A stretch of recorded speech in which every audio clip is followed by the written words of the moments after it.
Hello friends, welcome to Biotech Bytes. Today's topic of discussion is differentiation, induction and competence. This has been taken from unit number 5, developmental biology. This topic is very important from exam point of view like CSIR NET, GATE and other exams also. If you see the syllabus of CSIR NET Life Science, then from unit number 5 you can get this topic as a subtopic. So let's begin with the topic.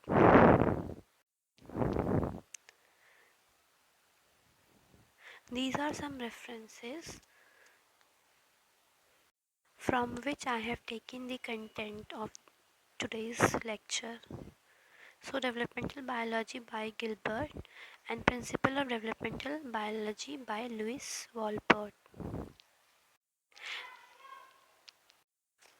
And these are the topics which I will cover in this video: differentiation, induction and competence, and type of interactions. Firstly, I am going to discuss about differentiation. So, what is differentiation? If we simply say what is differentiation, so it is a process in which or by which cells or tissues become structurally and functionally specialized, allowing the formation of distinct cell type. For example इसका मतलब क्या हुआ कि जो ये एक process है जिसमें सेल्स जो है वो स्ट्रक्चरली और फंक्शन गेन कर स्ट्रक्चर और एक प्रॉपर फंक्शन गेन कर लेते हैं, जिससे कि थ्रू क्या हो कि वो परफॉर्म कर सके अलग अलग फंक्शन, अलग अलग सेल डिफरेंट सेल टाइप को गेन करते हैं. मतलब एक सिंपल अनडिफ्रेंशिएटेड सेल से क्या बन जाएंगे, वो डिफ्रेंशिएटेड सेल. जैसे कि हम देख सकते हैं, for example if suppose this is a cell which is undifferentiated cell, by number of processes taking place inside the cell, number of signaling means different protein is synthesized inside the cell which help to make the cell differentiated, so it become a new cell or differentiated cell. This is a differentiated cell. ये जो differentiation का process है वो different gene के expression, उसके maintenance और उसके control के ऊपर डिपेंड है कि कौन सा जीन है वो एक्सप्रेस कर रहा है, कौन सा प्रोटीन जो है वो सिंथेसाइज कर रहा है. वही डिसाइड करता है कि अनडिफ्रेंशिएटेड सेल फ्यूचर में जाके डिफ्रेंशिएट होकर कौन सा सेल बनाएगा. सो ये जो हमारा प्रोसेस है, इसी प्रोसेस को हम कहते हैं डिफ्रेंशिएशन, जिसमें अनडिफ्रेंशिएटेड सेल कन्वर्ट हो जाता है डिफ्रेंशिएटेड सेल में. Our next topic of discussion is induction and competence. So, first of all, we will discuss about what is induction. तो induction क्या होता है? Induction means a series of signaling or a cascade of signaling events. मतलब क्या होता है कि इसमें एक सीरीज, मतलब एक के बाद एक सिग्नलिंग इवेंट जो है वो होते रहेंगे, जिसकी वजह से क्या होगा कि कोई भी सेल जो है इसको सिग्नल मिलता जाएगा और वो किसी दूसरे सेल को सिग्नल देगा, फिर और किसी और को सिग्नल देगा. इस तरीके से क्या होगा, सिग्नलिंग प्रोसेस चलता रहेगा और वो कंट्रोल करता है उसके फेट को, उसके डेवलपमेंटल फेट को. इसमें क्या होता है कि एक सेल दूसरे अनदर सेल के डेवलपमेंटल फेट को कंट्रोल करता है. उसको हम कहते हैं इंडक्शन. तो एक हमारा इंड्यूसर सेल होगा, एक हमारा रिस्पॉन्डर सेल होगा. एक जो है वो इंडक्शन देगा, मतलब सिग्नलिंग करवाएगा, दूसरा जो है उसको रिसीव करेगा. तो जो एबिलिटी होती है किसी भी सेल की कि जो सिग्नल आ रहा है उसके थ्रू उसको में वो रिस्पॉन्ड करे, उस सिग्नल को ले गेन करे और रिस्पॉन्ड करे किसी स्पेसिफिक इंडक्टिव सिग्नल के गेन करके उसको रिस्पॉन्ड करे, उसको हम कहते हैं रिस्पॉन्डर सेल. और इसकी एबिलिटी को हम कहते हैं कॉम्पिटेंस. ये जो इंडक्शन है वो हमारा इंडक्शन मतलब जो सिग्नल है वो एक प्रोटीन हो सकता है, मतलब एक पैराकाइन फैक्टर हो सकता है जो इंडक्शन करवाता है, जो सिग्नलिंग करवाता है, जो कि इंड्यूसर है सेल. और ये जो है हमारा इस तरीके ये क्या करता है कि सिग्नल प्रोड्यूस करता है जो कि किसी दूसरे सेल में कुछ चेंजेस ला सके, और उस दूसरे सेल जो है वो इसके सिग्नल को रिसीव करके कुछ रिस्पॉन्ड करेगा, मतलब कुछ। सो जो रिस्पॉन्डर सेल है उसके पास रिसेप्टर होना चाहिए। जैसे कि हम देखते हैं इस एग्जाम्पल के थ्रू। एग्जाम्पल जैसे कि ये एक सेल है, दिस इज अ सेल जो हमारा इंड्यूसर है। ये कुछ प्रोटीन को सिक्रीट करेगा, कुछ प्रोटीन को प्रोड्यूस करेगा। इसके साइड में एक और हमारे पास सेल है, दिस सेल, देखिए ब्लू कलर, ये एक और हमारा सेल है जो कि क्या है, एक रिस्पॉन्डर सेल है, और वी कैन से एक कॉम्पिटेंट सेल है। इसके पास रिसेप्टर्स प्रेजेंट होंगे इसके सरफेस पे।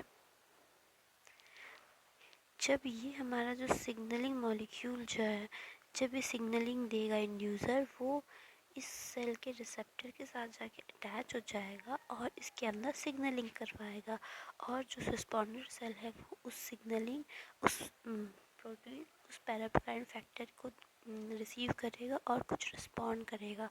तो इसकी जो एबिलिटी है रिस्पॉन्ड करने की, इसी को हम कहते हैं competence nature.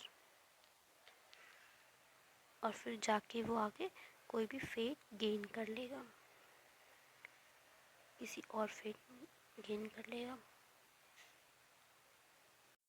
As we discuss components of inductive interaction, there are two components of inductive interaction. First one is inducer cell and the second one is responder cell. So the first one जो है हमारा inducer cell है, first component हमारा। इसमें क्या बताया है, first component क्या है, इंड्यूसर है सेल इंडक्टिव इंट्रैक्शन में, जो कि प्रोड्यूस करेगा सिग्नल, जो कि चेंजेस लाएगा बिहेवियर में किसी दूसरे सेल के या फिर दूसरे टिश्यू के। और सेकंड वन जो है हमारा, वो है कंपोनेंट जो है हमारा, वो है रिस्पॉन्डर सेल, जिसके पास एबिलिटी होती है कि वो सिग्नल को रिसीव करे और अपने अंदर कुछ चेंजेस लाए, उसको हम रिस्पॉन्डर सेल कहते हैं। The next topic is types of interaction. Here we know that there is two main type of interaction. First one is inductive interaction and the second one is epithelial mesenchymal interaction. So in inductive interaction there is two type of subtype. First one is instructive interaction and the second one is permissive interaction. Then in epithelial mesenchymal interaction there is also two subtypes. Regional, first one is regional specificity of induction and the second one is genetic specificity of induction. One by one we will going to discuss about all these types. So first one we are going to discuss is inductive interaction. So first one is instructive interaction. As we know, in inductive instruction or interaction, there is a responder cell and there is an inducer cell. Inducer cell produce signals, or you can say that protein, and the responder cell having receptors which can receive the signal and respond to that cell, which is inducer cell. So in inductive interaction there is two subtypes. First we will discuss about the instructive interaction. So what is instructive interaction? As its name suggests, instructive means giving instruction, मतलब someone is giving instruction to the other cell। जैसे कि हम देख सकते हैं कि instructive interaction में signal जो है वो मिलेगा इंड्यूसिंग सेल के थ्रू, जो कि बहुत ज़्यादा इम्पॉर्टेंट है।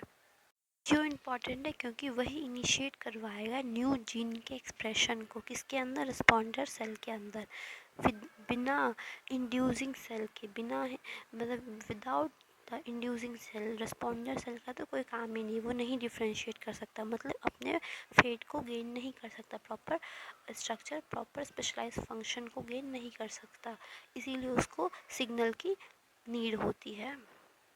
For example when the optic vesicle जो है, जो कि इंड्यूस करते हैं आई का फॉर्मेशन में वो जो ऑप्टिक वेसिकल है, एक्सपेरिमेंटली हमने क्या किया, उसको प्लेस किया अंडर अ न्यू रीजन। कहीं वहाँ आई का जो हेड एक्टोडर्म से हटा के उसको हमने कहीं और रीजन में, आई हेड एक्टोडर्म के किसी और रीजन में डाला जहाँ ऑप्टिकल वेसिकल को। तो फिर क्या हुआ, हमने ये देखा कि रीज़न चेंज करने की वजह से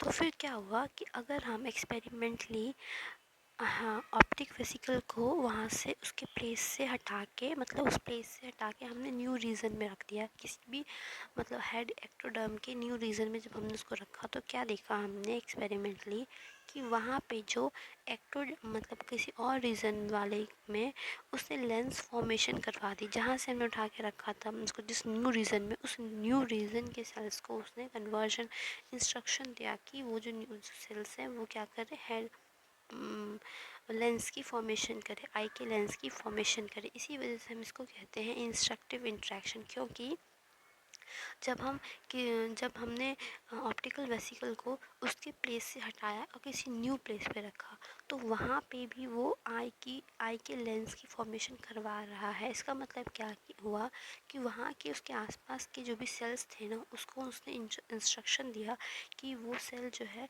उस रीजन के वो जो बनाने वाले थे वो ना बना के क्या बनाए, वो लेंस बनाए। जो कि कौन इंस्ट्रक्शन दे रहा है, ऑप्टिक वेसिकल। इसलिए ये क्या था, एक इंस्ट्रक्टिव इंस्ट्रक्शन है, क्योंकि ये वो इंस्ट्रक्शन दे रहा है उसको वो फॉर्म करने के लिए। इंस्ट्रक्टिव इंट्रैक्शन को हम एक एग्जाम्पल के थ्रू देखते हैं। फॉर एग्जाम्पल, ये हमारे पास एक रिस्पॉन्डर सेल है।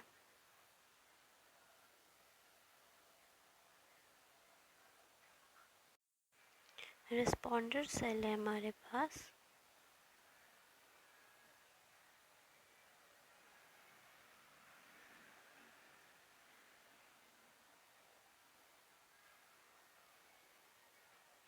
सो क्या हुआ, जब हमने इसको इस सेल ने, एक दूसरे सेल ने इसको क्या दिया, इंड्यूसर सेल ने कुछ इंस्ट्रक्टिव सिग्नल्स प्रोवाइड किए। तब तो इसने क्या किया, एक अलग टाइप के सेल्स की फॉर्मेशन की। इसको हम कहते हैं, let's say this cell is cell X type. But अगर हम इसमें कोई भी नो इंस्ट्रक्टिव सिग्नल, अगर इसको हम कोई भी इंस्ट्रक्टिव सिग्नल नहीं देते तो ये बनाता है किसी अलग टाइप के सेल को। फॉर एग्जांपल, इसने बनाया फिर Y type cell,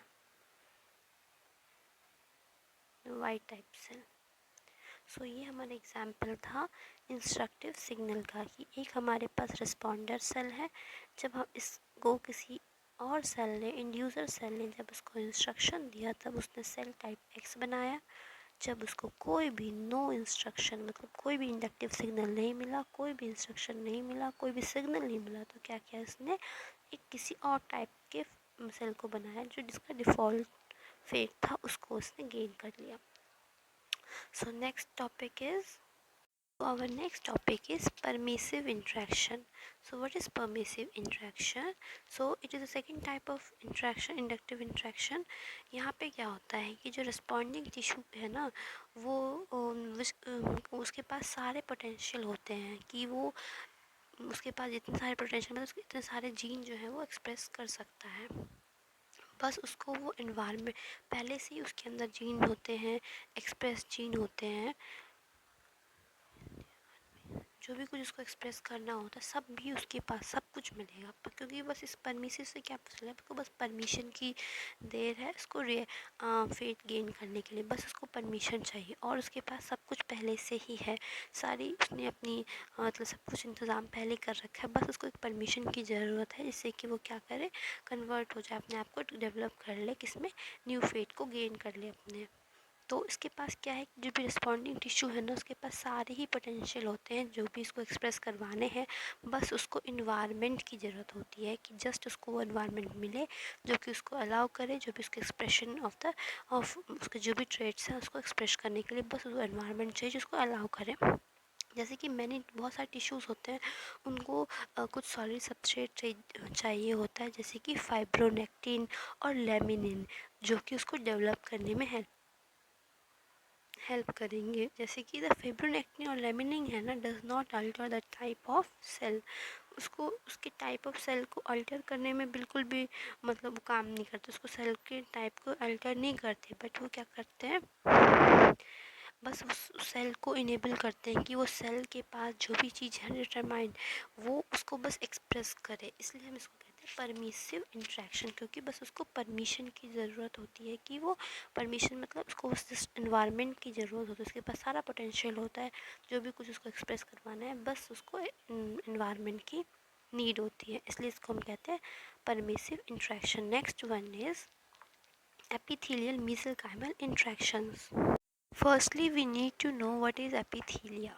Epithelial cells. So, epithelial cells are formed from the ectoderm, which is the outer layer of the body surface. So, epithelial cell क्या होता है, जो कि आउटर लेयर, जो कि हमारा बाहर वाला लेयर होता है जर्म सेल का, एक्टोडर्म, उससे बना होता है, उससे फॉर्म होता है एपिथेलियल सेल। और जो मीसेंकाइम सेल है वो हमारा फॉर्म होता है मीसोडर्म से। इसमें सारे ही ऑर्गन जो है वो mesoderm, almost all the organ जो भी है ना, वो almost all organ consist of epithelial and associated mesenchymes. So we will discuss about first type, regional specificity of induction.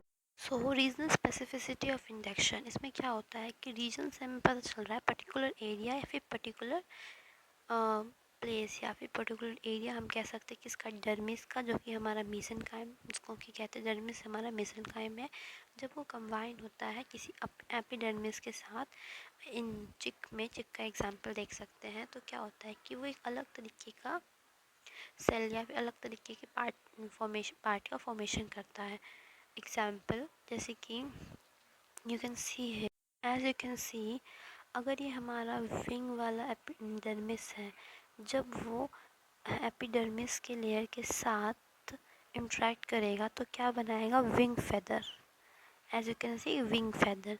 जब हमारा थाई एरिया का डर्मिस इंटरेक्ट करेगा एपिडर्मिस के साथ तो वो बनाएगा थाई फेदर। उसी तरीके से अगर हमारा फुट वाला डर्मिस है, फुट वाला एरिया का जो डर्मिस है, लेयर है मेसेनकाइम, वो जब इंटरेक्ट करेगा एपिडर्मिस के साथ तो वो फॉर्मेशन करेगा क्लॉज की, स्केल्स और क्लॉज का।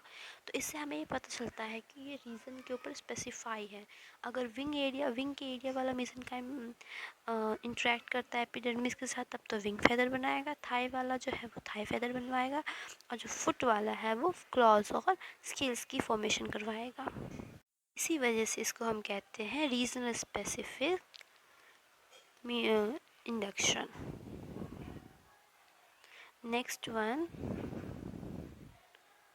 Next one is genetic specificity of induction. Genetic specificity of induction is the second subtype of the epithelial mesenchymal interaction. So here also mesenchyme instruct the epithelial as to what set of gene to activate. मतलब यहाँ पे भी mesenchyme ही instruction देता है epithelial cell को कि किस तरीके की जीन को एक्टिवेट करना है।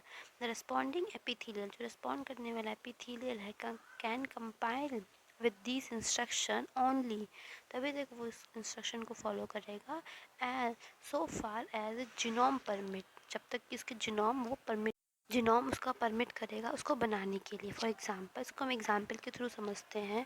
जैसे कि इसको समझने के लिए हमने दो एग्जांपल लिए हैं, एक हमने लिया है फ्रॉग का गैस्ट्रुला और एक हमने लिया है न्यूट का गैस्ट्रुला। तो हमने क्या किया है, बेबी फ्रॉग को हम कहते हैं टैडपोल, उसकी जो माउथ है, सो टैडपोल के माउथ में सकस प्रेजेंट होता है और न्यूट के माउथ एरिया के पास बैलेंसर प्रेजेंट होता है। As you can see, this is known as balancer, and this is a sucker which is present on the mouth area of tadpoles. Let's try to understand genetic specificity of induction by the example of frog gastrula and newt's gastrula. So we are having a frog gastrula. This is, ये क्या है, donor है। Donor क्यों है, क्योंकि इसके यहाँ से हमने पार्ट को कट करा है और उसको हमने अटैच किया है न्यूट के गैस चूल्हा के ऊपर।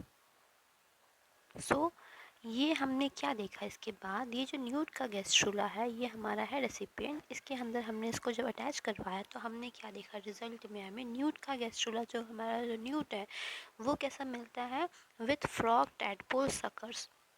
मतलब कि क्या हुआ, इसके जो मीजन काइम जो था, इसका न्यूट का जो मीजन काइम था, इसके गैस चूल्हा का जो मीजन काइमल सेल थी, उसने तो इंस्ट्रक्शन दिया इसके एक्टोडर्म बैलेंसर ही बनाए न्यूट में जैसे होते हैं बैलेंसर, बट वो तो डर्म था हमारा फ्रॉक का, उसको बस सकर ही बनाना आता है, इसीलिए उसने क्या किया, न्यूट में भी सकर्स बना दिए जो कि किसके अंदर प्रेजेंट होते हैं, टैडपोल के अंदर।